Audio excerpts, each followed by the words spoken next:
Hi everybody. So today I want to talk about stories. I want to talk about narratives, and I want to talk about how that makes me feel safe.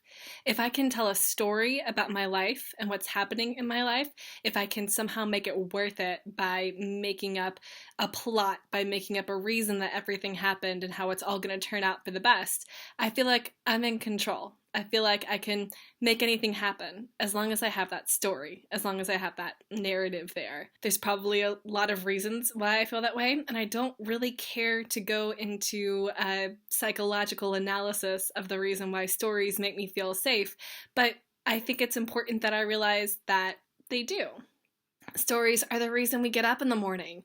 We're going to go on an adventure every single day. We're going to go have something new to discover. We're going to go find a story so we can tell our friends and our family about it around the dinner table or the next time we see them or across the internet, across the oceans. But sometimes those stories aren't those exciting things that you want to tell somebody about. Sometimes they are sad things that you just feel like you should keep to yourself until they become useful and exciting things. Or sometimes they're scary things.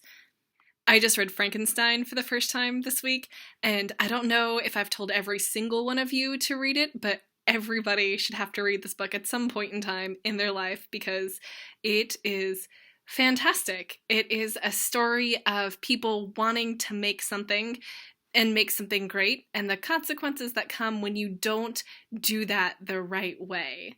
Frankenstein is all about science and whether science should be allowed to do whatever it wants, and about how you treat the things that you make. It asks big questions about the relationship between creator and creation. It asks big questions about the things that we should allow ourselves to do and the things that we should hold back from.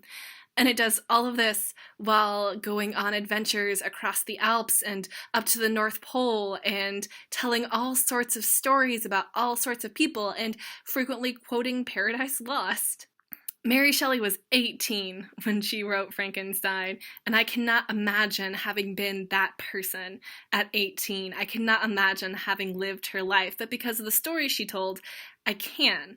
And that makes a difference in my life and in how I view the world. It gives me a bigger sense of what's there, even though I feel like Mary Shelley and I would have been best friends. And at the same time, Frankenstein is one of those stories that we tell at night with the covers over our heads because it scares us. And we need that blanket, that security to make us feel like it's going to be okay when we put the book down.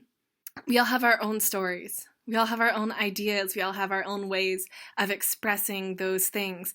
And that is wonderful and good and valuable. Everybody's got a story to tell. But until those stories end up out here, it's not going to make a difference in the world. And so that's my question for you this week. What story do you go back to time and again because you love it so much? Or what story are you engrossed in right now that you think more people should know about? I'm always looking for new stories, so I'm going to look forward to the ones I hear from you this week and all of the stories that you want to tell me about in your videos. Continue to be lovely, my friends, and I will see you next week.